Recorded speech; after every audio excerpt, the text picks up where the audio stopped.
The US is now warning China to stay out of it. Don't get involved in anything going on in Ukraine. They apparently had a 7-hour meeting with China's top diplomat just yesterday. They said, this Jake Sullivan, National Security Advisor, warned of consequences. Vague, ill-defined consequences if Beijing materially supports Russia's war in Ukraine. Now, they said that the US has warned allies in a diplomatic cable that China has, quote, signaled its willingness to provide Russia with weapons. This includes surface-to-air missiles. Beijing has not only denied that they're gonna do this, they've denied that they've even received any requests for weapons from Moscow. It says that they also haven't armed parties to other recent interstate conflicts.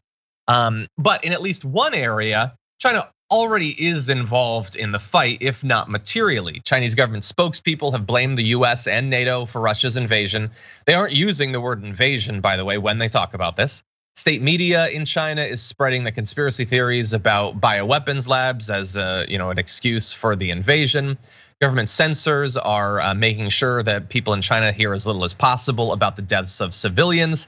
And Chinese internet forums are full of support for Moscow and vitriol for NATO, which some of that might have been there before the conflict. I don't know that that's necessarily new, but Jessica, what do you think about this? About the US trying to stop, like the other world power from getting involved in this, trying to keep it between, well, I mean, I guess my knee jerk is to say Ukraine and Russia, but really between the US and Russia in major terms.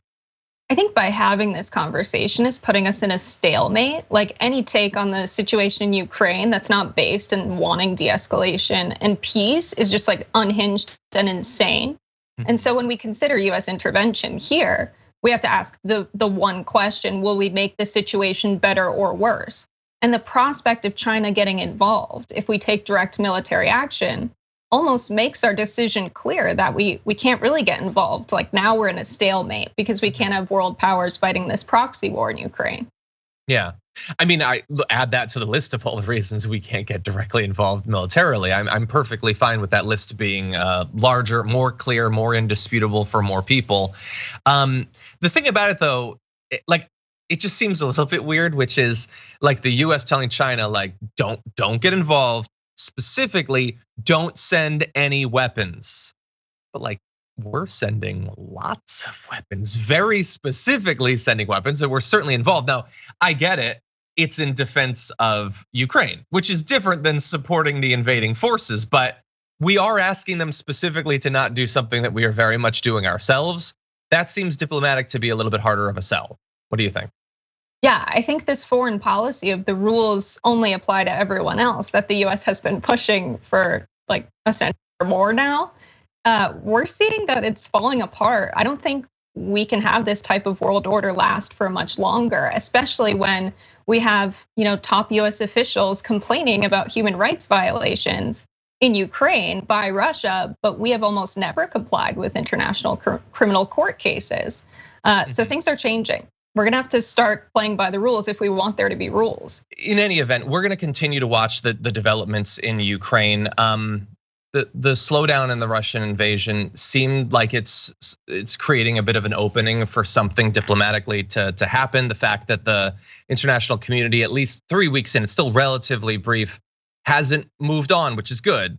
If the eyes of the world and the media turn away from this and it just becomes like every once in a while we check in on the Russian quagmire in Ukraine, then it seems like the opportunity for the world to force some sort of diplomatic thing is pretty much gone too. That said, the attacks continue. Missile strikes throughout multiple, basically the entirety of Ukraine. I saw a breakdown of this newly revealed Russian weapon that they're using in Ukraine to basically like fool surface-to-air missiles to make both their planes, but also their missiles less easy to shoot down. It's a tough situation, and so just I want to give you an opportunity. Jessica, do you have any other thoughts about where you see this thing going? If you had Biden's ear, what would you be advocating for? I mean, he's got to be fully supportive of the peace talks, which I mean, so far he has been. But really stressing that the situation's only going to get worse if the military gets involved. If we have a president who's ambiguous on this, the media is going to run with this in all sorts of directions. He's got to be clear about that for sure.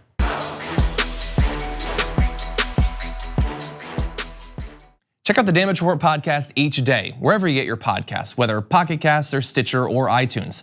You can join me as I give you the news and stories you want, with a range of co-hosts and interview guests jumping in on the fun each day. Again, that's the Damage Report, wherever you get your podcasts. And if you get them at iTunes, don't forget to rate and review. Sometimes I'll read them live on the show.